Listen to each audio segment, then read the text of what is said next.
Sometimes wide and peaceful, sometimes narrow and wild, the Nile is a living artery which cuts through half of the African continent. Here it ends a wild run through the high plateau of Central Africa. It must travel 6,000 kilometers before running into the Mediterranean. The Nile often changes names during the course of its voyage. Here in Uganda, it is called Nile Victoria for a brief stretch. Winding tranquilly for several dozen kilometers, it encounters a narrow bottleneck, a necessary point of passage, Murchison Falls.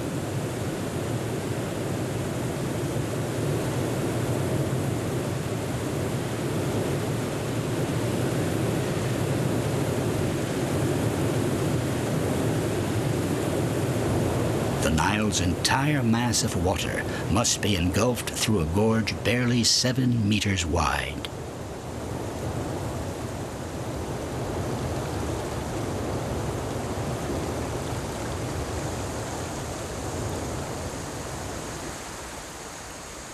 Several kilometers down the way, it regains its ease and peaceful rhythm.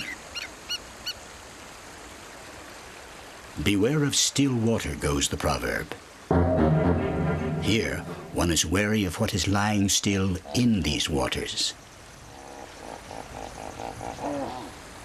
Seldom showing itself, it is feared and respected by all of its neighbors. The Africans call it Master of the River.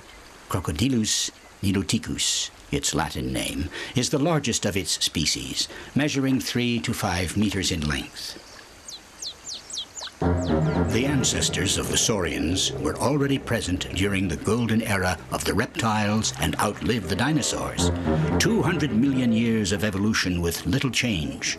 The crocodiles have inherited most of their ancestral characteristics, particularly their invincible bony plating.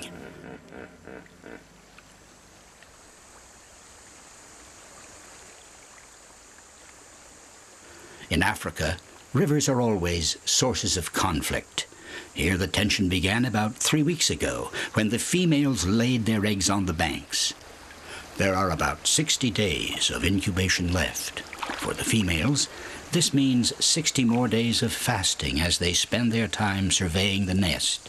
In any case, tensions and conflicts do not prevent them from living a long life. With scales blackened with time, this female is over 100 years old. This grande dame shares the bank with a young lass, a 30-year-old female. Contrary to appearances, females do not incubate their eggs. The eggs lay at rest in the cool depths of a hole dug for the purpose, where the temperature stays between 30 and 35 degrees Celsius. Once this task is completed, all that is left to do is wait. Waiting, but always with an eye open.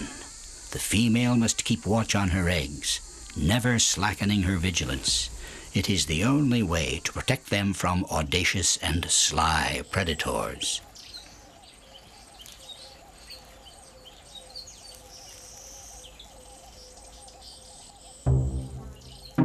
Here is the female crocodile's worst enemy, the Nile monitor, an attentive and efficient predator who swallows up eggs scrupulously and arbitrarily.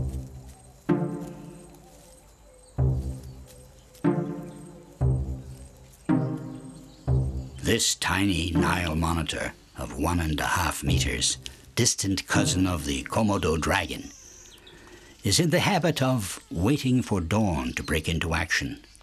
This one has just finished its morning sunbathing. A gulp of water, and it will be ready to go hunting.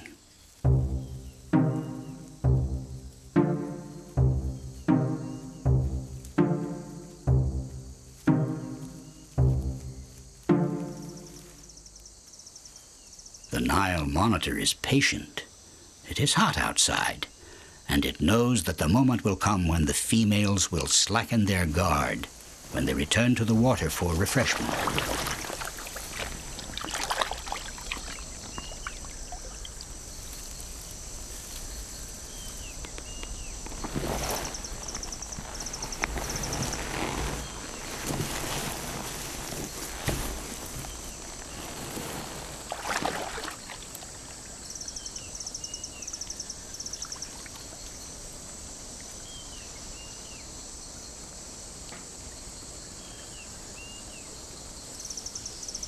First, a quick scan of the territory to define the perimeters of the search. The Nile monitor is a fine bloodhound with a sensitive nose. During the egg-laying, the female crocodiles deposited odoriferous secretions in the nest so they could easily find the nest again after a refreshing swim. This odor provides a precious clue for the Nile monitor. But beware of informants. These armed lapwings have a contract with the masters of the river. In exchange for the right to nest on the banks and the protection of the crocodiles, they keep watch on the eggs and sound cries of alarm upon the arrival of an intruder.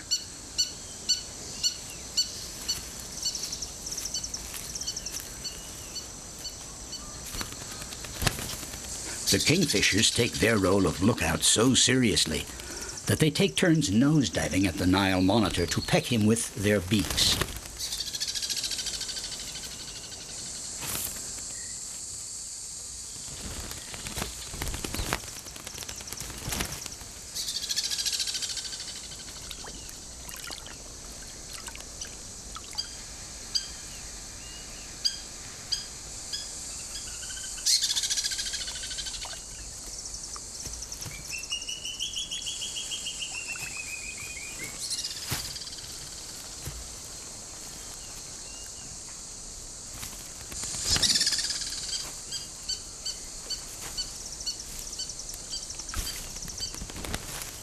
These repeated aggressions are surely exasperating, but not dissuasive enough. The Nile monitor continues its search. Only the arrival of a crocodile could make this enemy scatter.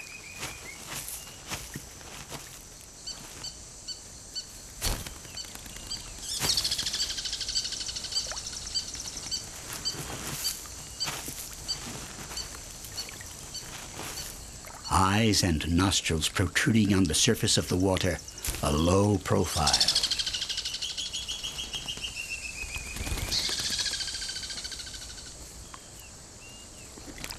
Discretion, the other strong point of the crocodile. No one ever sees it approaching.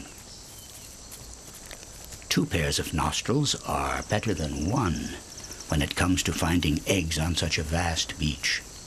Continuing their search, the 2 Nile monitors gather and devour all the carcasses they find along the way, not suspecting a thing.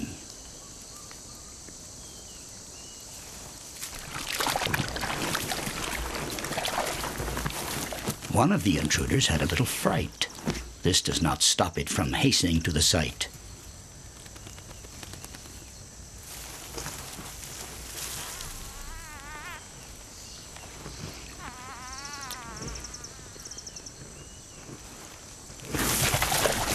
The surprise was enormous for the second intruder.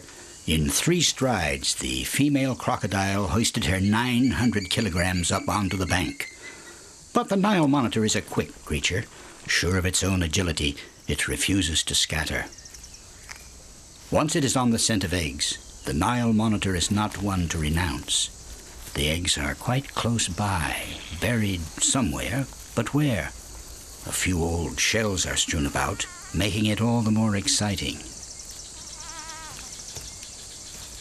The centenarian female has returned to her watch. She does not make the least effort to chase away this insolent creature, knowing that her presence alone is enough to dissuade it.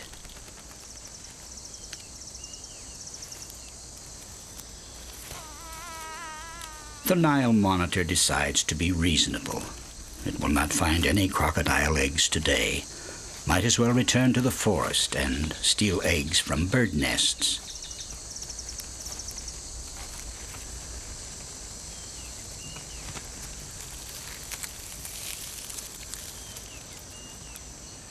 It is generally believed that crocodiles adore laying lazily in the sun. In fact, as with all cold-blooded animals, they need an external heat source to raise their body temperature, which must be maintained at 26 degrees Celsius. This requires constantly alternating between sunbathing and refreshing swims. When the heat becomes too intense and nobody feels like moving, all they need do is open their mouths to cool off. The exposure of mucous membranes to the sun facilitates the cooling process through evaporation.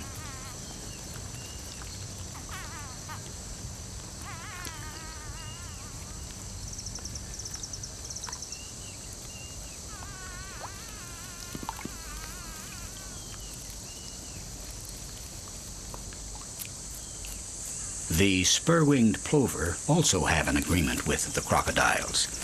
As they groom and bathe, they survey the surroundings.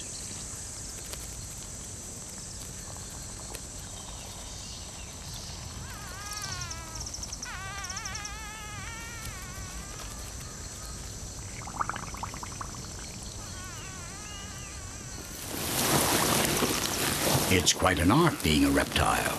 Because of their thermoregulation system, they must regularly alternate between heat from the sun and cool of the water. Each must find the proper dose.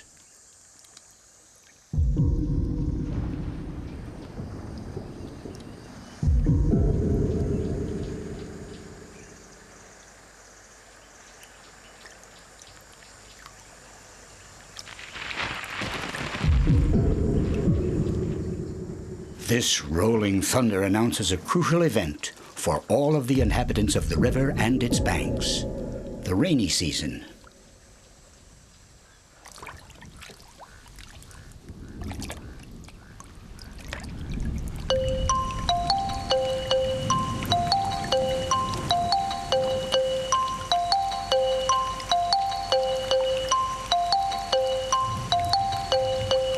It is the beginning of April, and torrents of water will fall for several weeks in this equatorial region of Africa. The Nile widens at a phenomenal rate.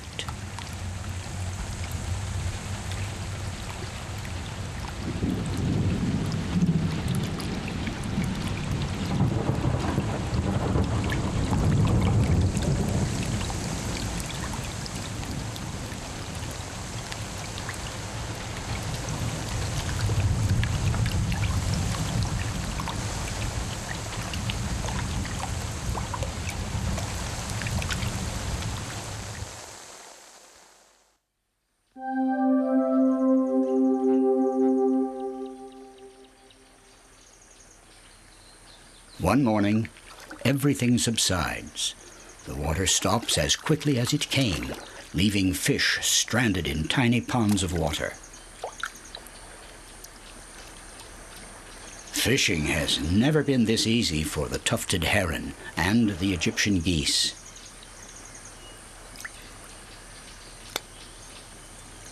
The kingfisher is also delightfully surprised.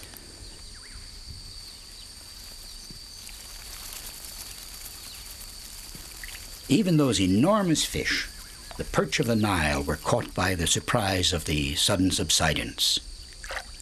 This particular one, stranded on a sandbar, arouses much greed, especially among the famished female crocodiles still waiting for their eggs to hatch. They are tempted to swim a few strokes in search of this carcass.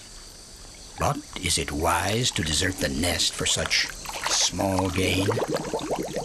In any case, hunger is making them nervous. The tension rises. Hierarchy is an essential part of crocodile social life, and it exists as much among the males as among the females.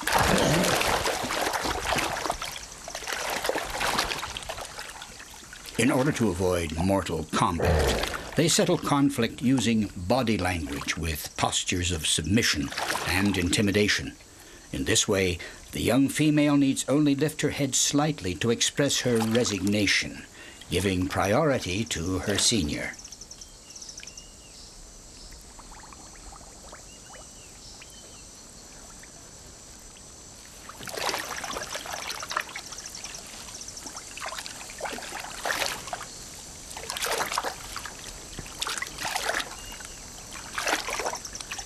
The crocodiles of the Nile are very fond of the perch, which can weigh up to 60 kilograms.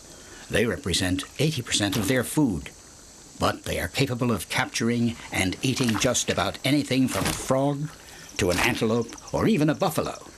Only the hippopotamus escapes their powerful fangs.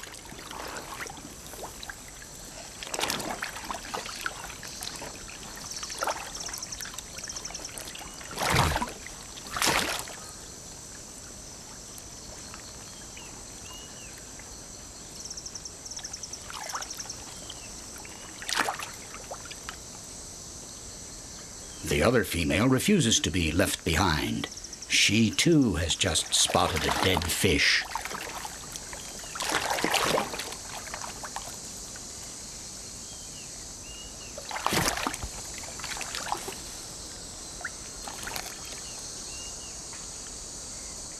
One fish, even 2 or 3, seems a bit meager for such a mastodon. But the digestive system of the crocodile allows it to assimilate 60% of the energy contained in its nutriments. Consuming a minimum of energy to maintain the desired body temperature, its caloric reserves go a long way.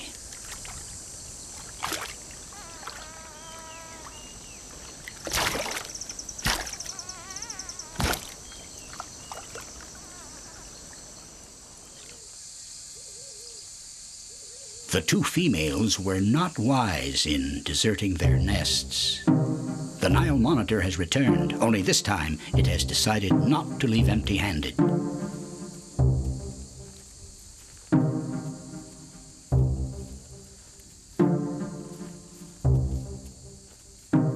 The Nile monitor is burning hot. Just a few more steps and a bit of digging will suffice to take the eggs from their nest. To the dismay of lookouts on the riverbank, it has achieved its goal and will shortly begin to feast.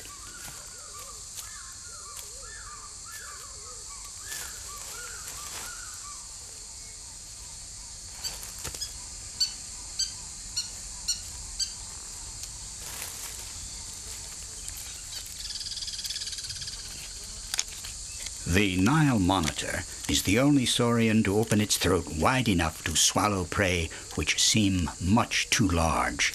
It is estimated that the Nile monitors are responsible for 50% of the destruction of crocodile eggs.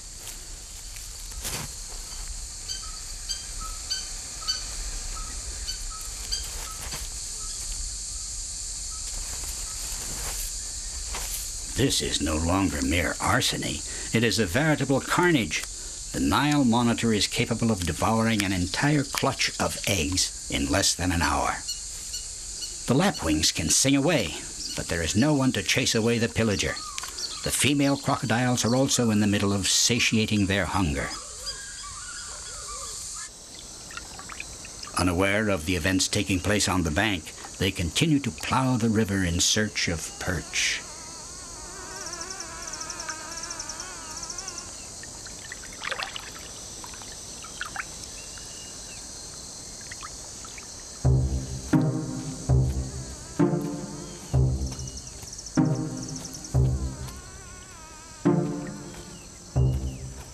The odor of the stranded carcass, sitting for several hours, has attracted the attention of another Nile monitor.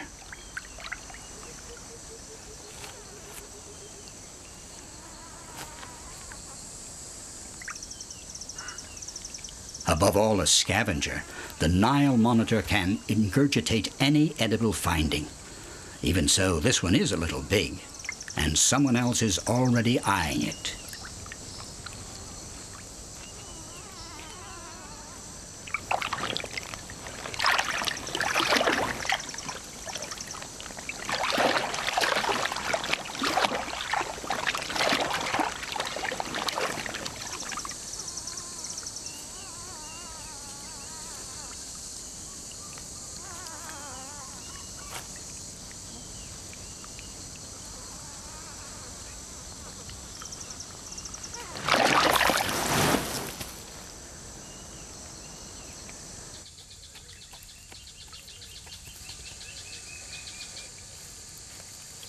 Meanwhile, the nest pillager has engulfed almost all of the eggs. The indignation has reached its limit with the lapwings. Their cries of alert have finally been heard. The female returns towards her nest, abandoning all other concerns, but at her own pace.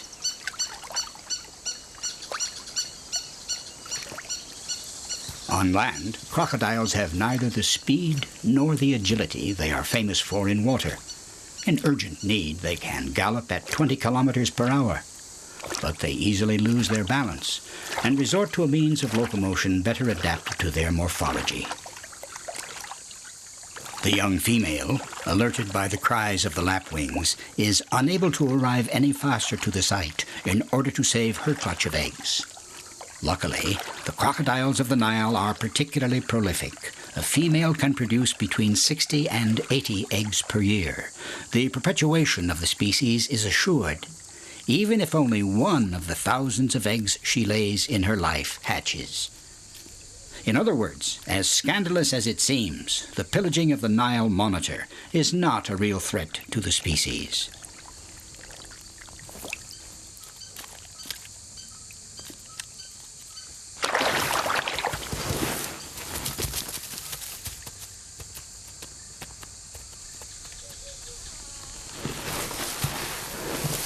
The brawny intervention arrives too late. The young female will not have one single baby this year.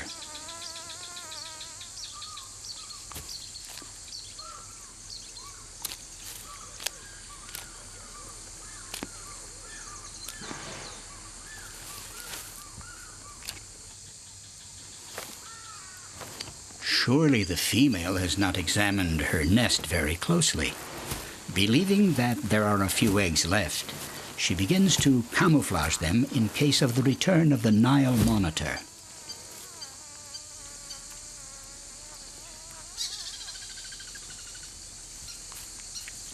The Nile monitor is so satiated that it is unable to swallow the last crocodile embryo.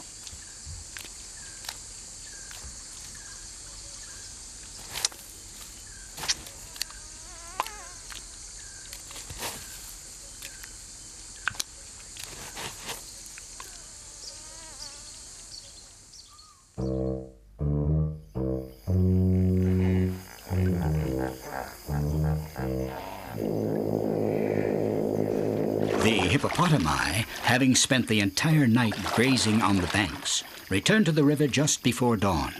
Sun is the only thing they fear.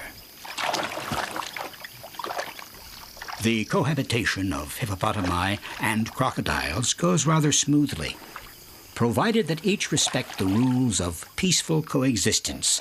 When conflict arises, the crocodiles use their powerful jaws to instill fear into the hippopotami, who in turn count on their stoutness and corpulence to impress the crocodiles. It never goes any further.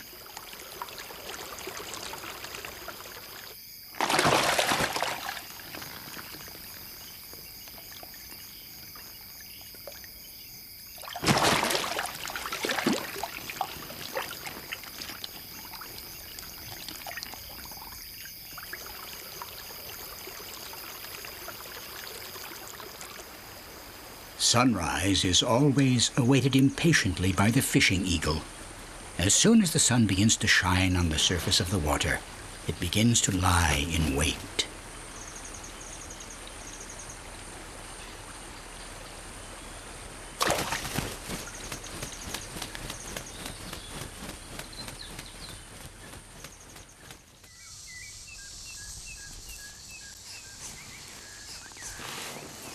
The centenarian female has just heard the signal of her impending liberation, a call, the cry of the first babies to have reached maturity, still inside their shells, buried 20 to 30 centimeters underneath the sand. She will have to dig, uncover the nest, so that the young can hatch.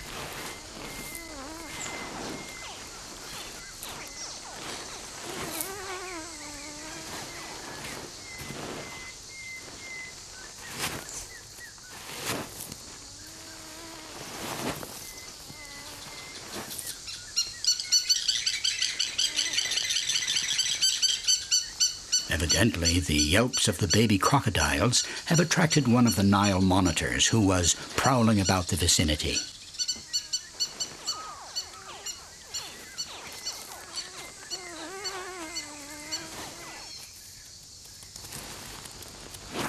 She continues to dig, always keeping an eye on this sly intruder, just waiting for the opportunity to seize a hatchling.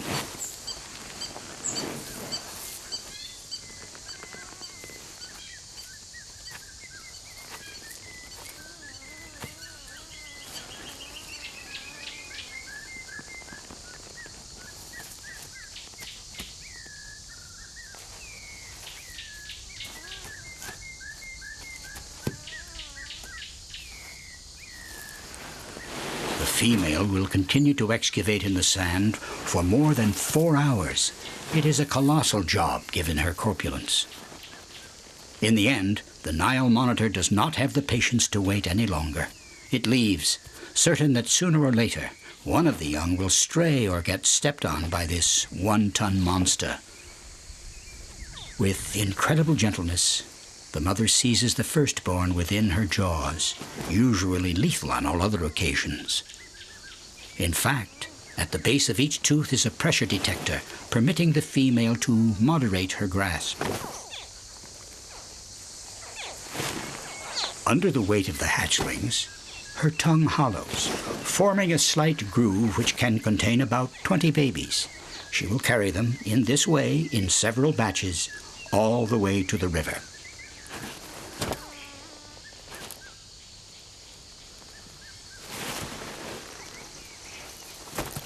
The first people to have observed the behavior of crocodiles believed the females devoured their newborns.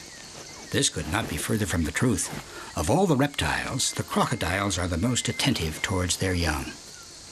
Once all the young have reached the river, the father and mother will watch over their young for 11 or 12 weeks.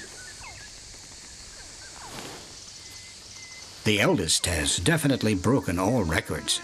She has put a batch of 30 inside her snout. She now takes them among the water lilies in a safe place she has found. 2 or 3 trips are needed to transport the entire family.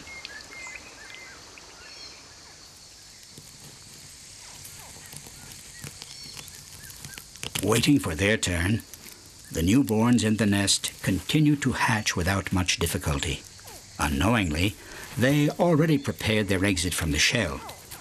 Throughout the entire incubation period, the embryo plays an active role in its own development. It rejects carbon dioxide, causing a chemical reaction that renders the eggshell porous to oxygen and thus easier to pierce.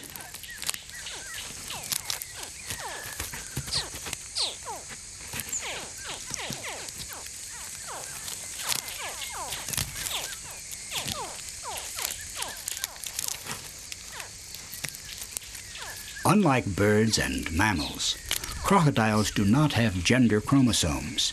Therefore, the gender is not determined at fertilization, but rather during the incubation.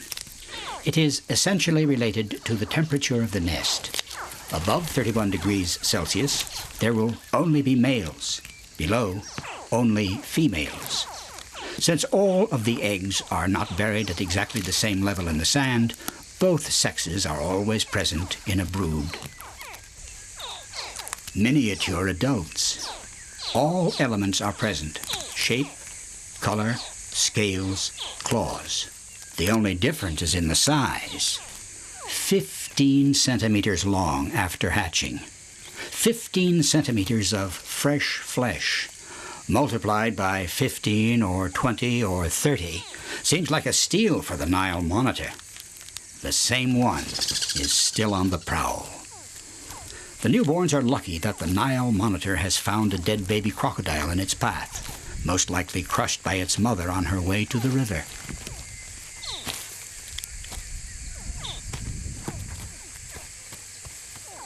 The female returns for the third and last mouthful of babies.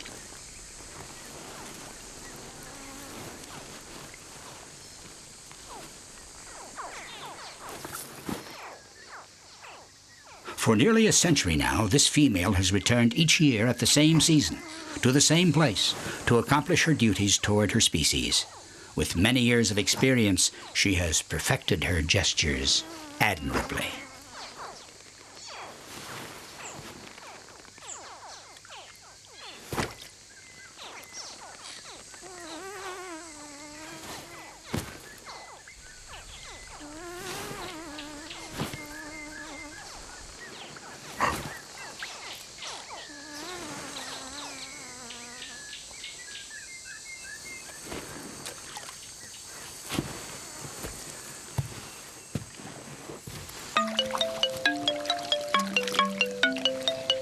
All of the young are now assembled in a nursery among the water lilies.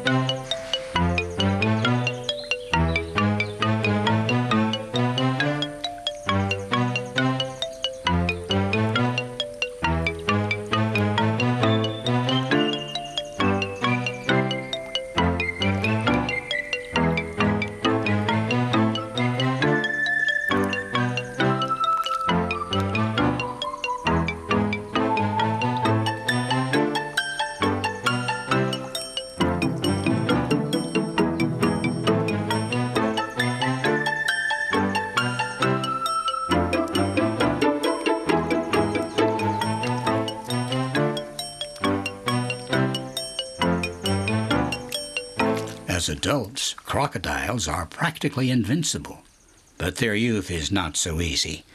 If one of the young were to leave the nest, it would not last long. Fishing eagles, snakes, Nile monitors, herons would swallow it up in one mouthful. Despite the parents' vigilance, only 3% of the babies will make it to adulthood.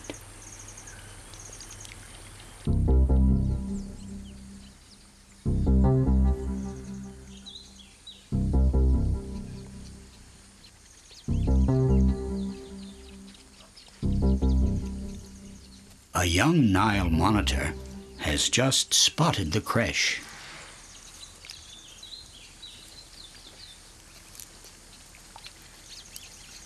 It has the instinct of a predator, but lacks experience and an awareness of danger.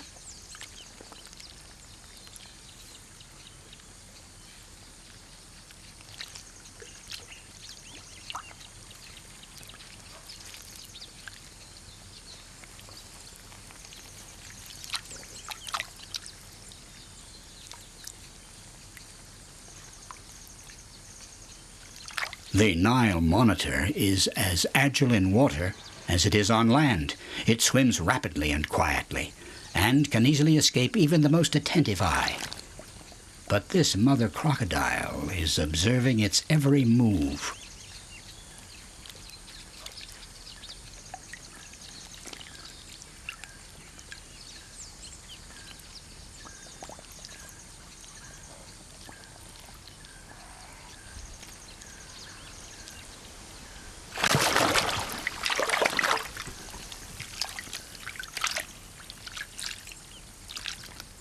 The mother has missed her target. The young Nile monitor was exceptionally lucky and had quite a fright. It regretfully gives up on this formidable meat safe, too well surveyed.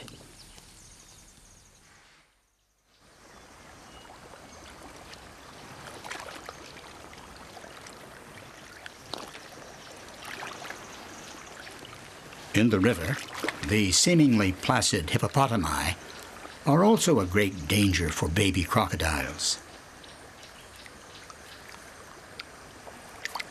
When they stroll their 3 to 4 tons across the marshes, it is not a good idea to cross their path.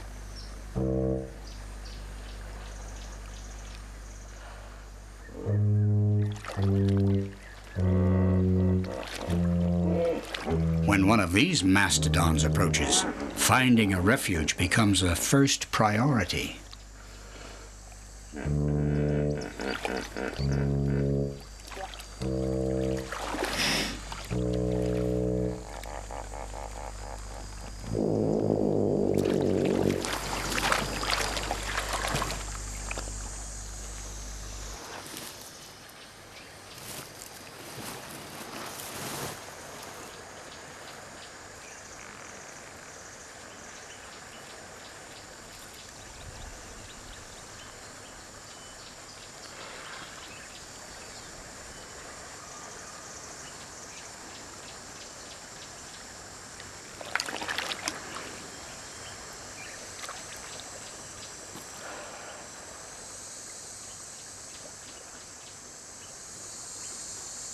The baby crocodiles are beginning to gain confidence. They have learned to catch insects and frogs. But there is one thing they have not yet done since they have been in the nursery: touch land, to finally walk on solid ground, to discover the joys of the riverbank, to learn the art of sunbathing.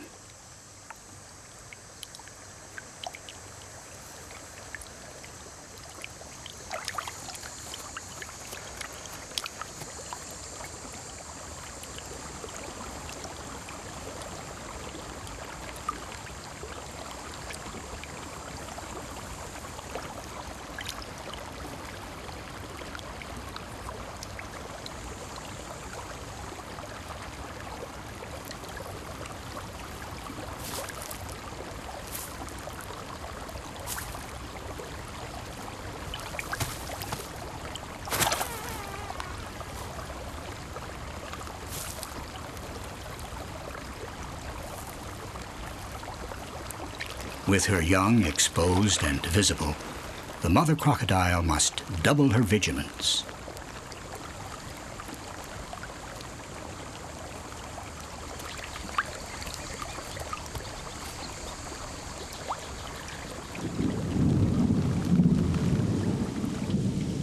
Mid-May, as we approach the rainy season, the frequency and violence of storms, which hit mostly in the evening, increase.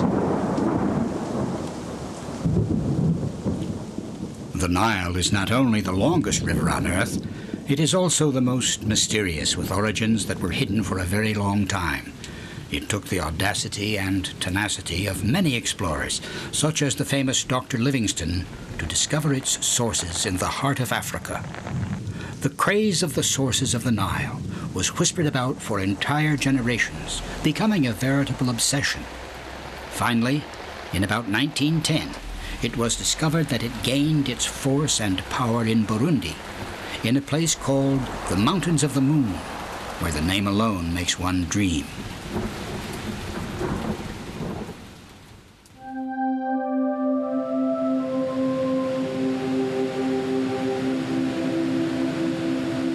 The rains have ceased, but upstream of Murchison Falls, they have transformed the ordinarily calm Nile into a furious torrent.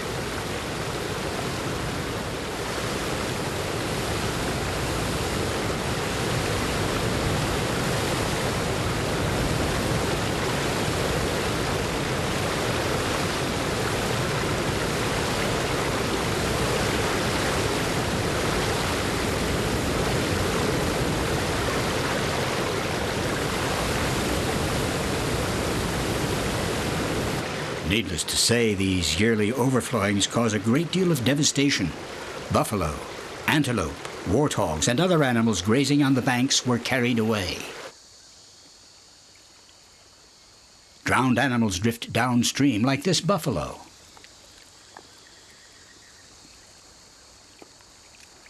For the crocodiles, the rainy season is the season of abundance. Usually contented with fish at other seasons, here they are truly satisfied. They merely sit in the middle of the river, and dozens of carcasses come floating their way.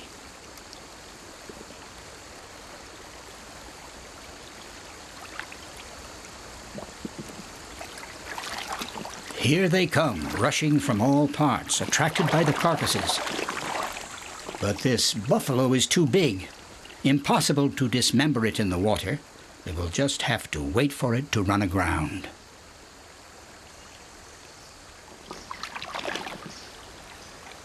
The hippopotami are troubled by the assembly of crocodiles.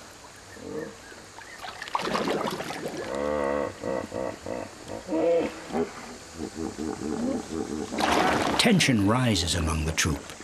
On the riverbank, a dominant male reigns on top of a log, approximately 50 meters in length. Beware to anyone who dares to approach.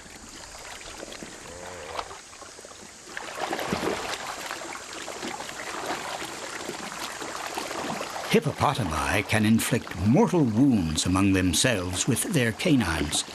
Generally, these scuffles do not create any victims. The heaviest one always has the last word, period.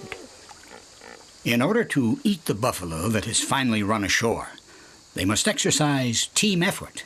Despite the fact that their jaws are able to seize prey with extraordinary force, they are unable to dismember and grind fresh flesh. Crocodiles are obliged to wait for the prey to begin decomposing and work as a group in order to dismember the carcass. The dominant male is responsible for giving the signal for the rush for the spoils.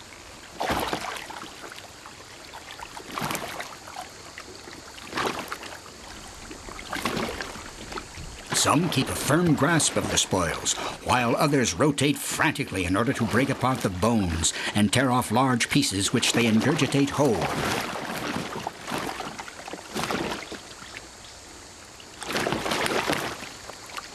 Why are these powerful beasts unable to chew their prey? Their razor-sharp canines overlap in such a way as to hinder the lateral motion that grinds prey. The crocodiles are thus forced to swallow everything whole.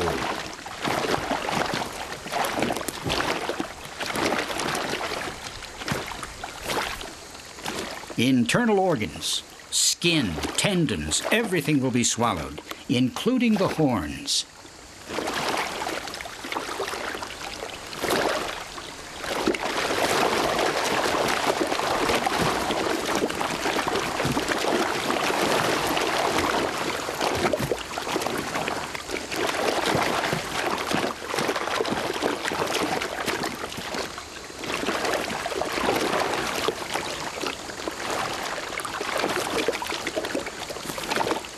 Like birds, they ingurgitate stones from time to time to facilitate their digestion.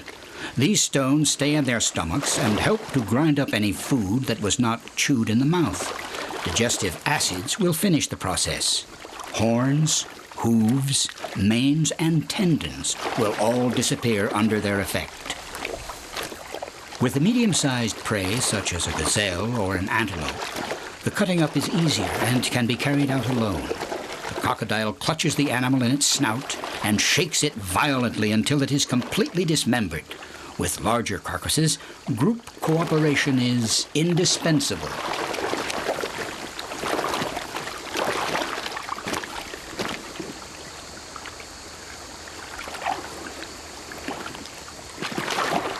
All parts of the body are used to carry out the dismemberment. Their legs are short but robust and are needed to keep equilibrium. The powerful tail allows the crocodile to multiply the force exerted on the prey.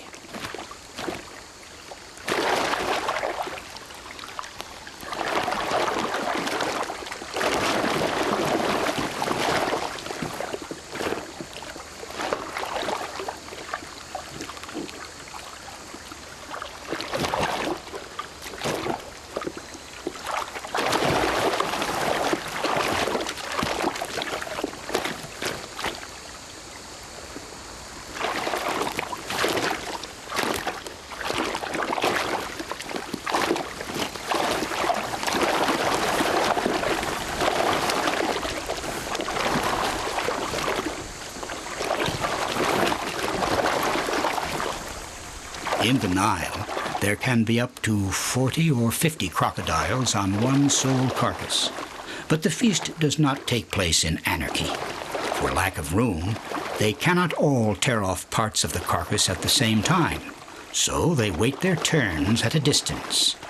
This cooperation, carried out calmly and without brawls, demonstrates a certain degree of social organization, which does not exist in other reptile species.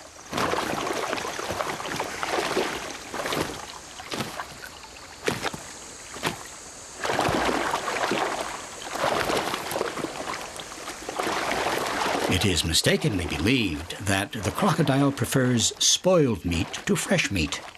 Its stomach being no larger than a basketball, it cannot ingurgitate large quantities of food at one sitting. Having eaten its fill, it is known for hiding pieces of meat under rocks or in caves as if it was hanging game.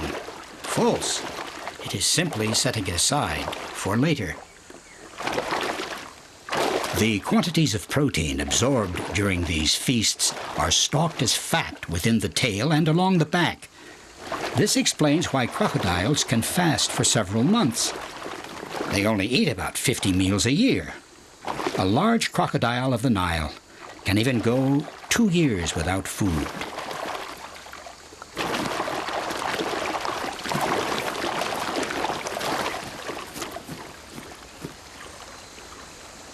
The end of the feast. Within 2 hours, the buffalo was ripped to shreds like an ordinary rag doll. There is positively nothing left.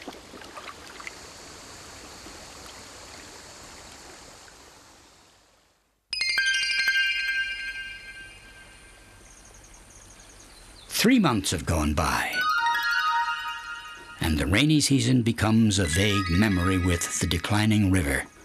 On the banks, the dragonflies warm themselves in the sun. They keep high to protect themselves from the increasingly voracious young crocodiles. While some are still attached to the family, others depart in search of adventure. It is not wise to desert the family circle so soon. In the groove of a wave, one can end up face to face with a perch of the Nile. This voracious predator devours an infinite number of young crocodiles.